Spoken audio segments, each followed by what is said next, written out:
Hello friends, આજે આપણે બનાવીશું લસણિયા ગુંદાનો સંભારો। જો તમે ક્યારે બનાવ્યો ના હોય તો આજે આપણે રેસીપી શીખીએ।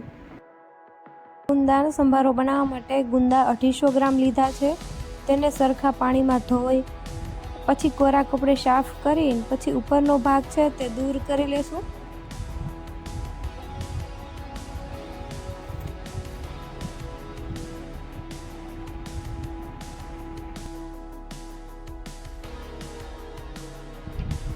ત્યાર પછી આપણે ગુંદાને 2 ભાગ કરી અને તેનો બીનો ભાગ આપણે દૂર કરશું।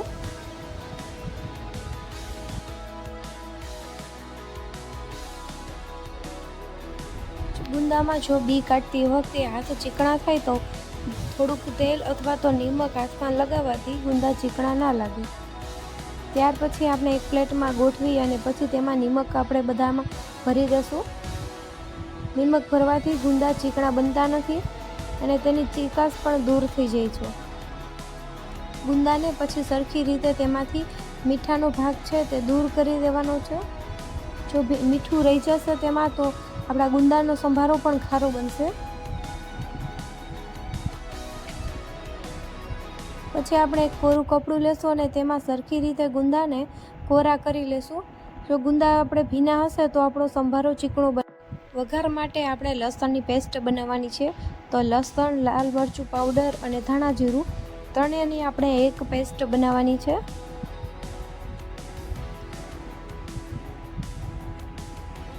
એની પેસ્ટ તૈયાર થાય પછી એક પેનમાં આપણે તેલ લેશું।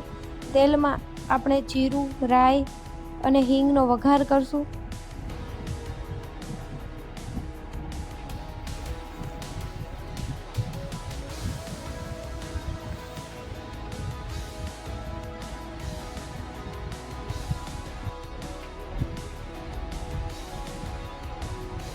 પછી આપણે ગુંદા નાખશું।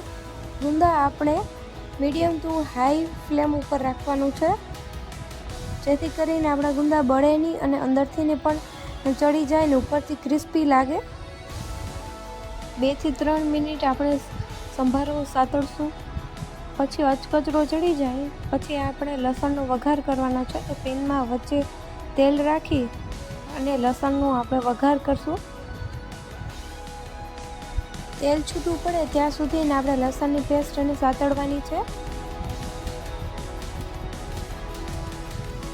સરખી રીતે જો પેસ્ટ સતળાઈ જાય પછી ગુંદા અને લસણની પેસ્ટ બંનેને સરખી રીતે મિક્સ કરી અને સ્વાદ અનુસાર નિમક।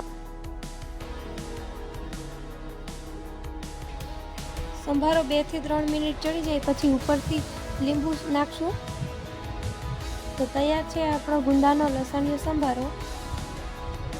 જો તમને અમારી રેસિપી ગમી હોય તો લાઈક કરો, શેર કરો અને સબસ્ક્રાઈબ કરો।